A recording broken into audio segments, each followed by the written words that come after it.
ईश्वर चेतना में प्रवेश करने के लिए और उस साधन के अनुसार ध्यान करें। अभिन्न चेतना भिन्नता का स्रोत है। हम दोनों चेतना और ब्रह्मांड हैं।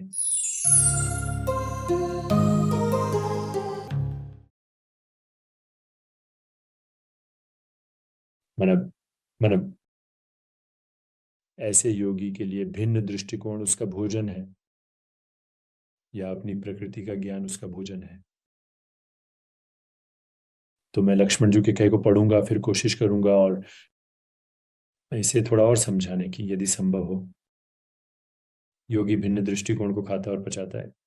अपनी स्वयं की सर्वोच्च चेतना की प्रकृति में, उस अवस्था में जहां योगी सभी भिन्न दृष्टिकोणों को एक ईश्वर चेतना में ले जाता है और उसे पचाता है, उसे आत्मसात करता है।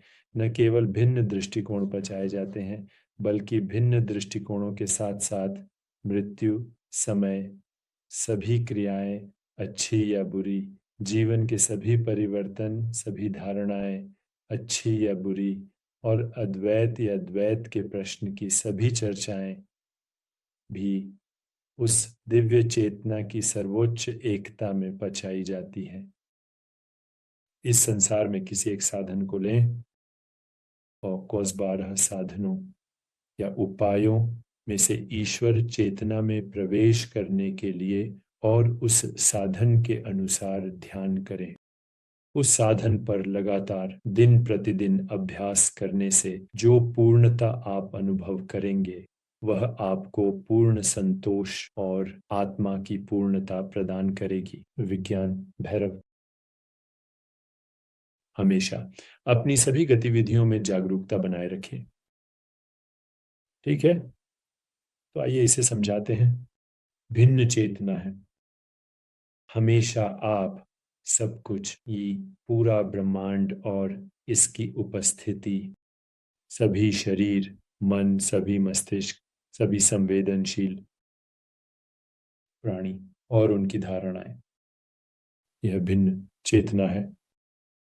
ये ब्रह्मांड है जो हमारी चेतना की स्क्रीन पे प्रकट होता है। असंख्य ध्याताओं, जानने के तरीकों और ज्ञात वस्तुओं के साथ, भले ही वस्तुएं वास्तव में आत्मा के भीतर की धारणा गतिविधियां हैं। किसी भी स्थिति में जो हम हर दिन अनुभव करते हैं, वह ब्रह्मांड के रूप में भिन्न चेतना है। अभिन्न चेतना भिन्नता का स्रोत है। जैसे एक स्टेम सेल या एक बहुप्रतिभाशाली कोशिका शरीर के सभी अंगों का स्रोत होती है। ठीक है, तो ब्रह्मांड फिर और चेतना पूरक हैं। पूरकताएं, चेतना और ब्रह्मांड पूरकताएं हैं। वे एक ही मौलिक वास्तविकता के विभिन्न पहलू हैं। जो शुद्ध चेतना है या अनंत संभावनाएं, अनंत सहसंबंध, अनंत भिन्नता, अनंत आत्मनियमन, अनंत विकास, और हम वही हैं। हम दोनों चेतना और ब्रह्मांड हैं। यह शरीर मन, जैसा कि हम इसे अनुभव करते हैं, है। ब्रह्मांड भी है, चलता हुआ ब्रह्मांड जो खुद को देख रहा है मानव तंत्रिका तंत्र के माध्यम से। लेकिन अब हमारे पास अनगिनत ऐसे अनुभव हैं जिन्हें हमें खोजने की आवश्यकता है। अब भले ही विज्ञान बहुविश्वों के बारे में बात करता है, अंतरिक्ष समय के विभिन्न आयामों में, ये बहुविश्व गणितीय हैं, ये हमारे लिए उपलब्ध नहीं है।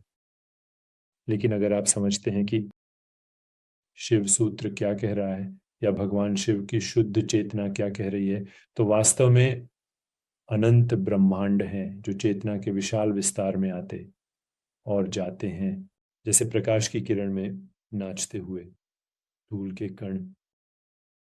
वास्तव में यह योग वशिष्ठ से एक उद्धरण है, लेकिन ये सभी इस तथ्य की ओर इशारा कर रहे हैं कि एकता ही वास्तविकता है और बहुलता और विविधता उसकी अभिव्यक्ति है। दिखावट विविधता है, लेकिन उस विविधता में एकता है और सब कुछ एक दूसरे से जुड़ा हुआ है। जिसे हम क्वांटम उलझाव कहते हैं, वह भी क्वालिया उलझाव है। और क्वालिया उलझाव अर्थ उलझाव है, और अर्थ उलझाव भी जीवन उलझाव है। तो हम वही हैं, इस क्षण के लिए उलझी हुई मैट्रिक्स, जो खुद को इस तरह और इन सभी अनुभवों के रूप में व्यक्त कर रही है। इस पर विचार करें।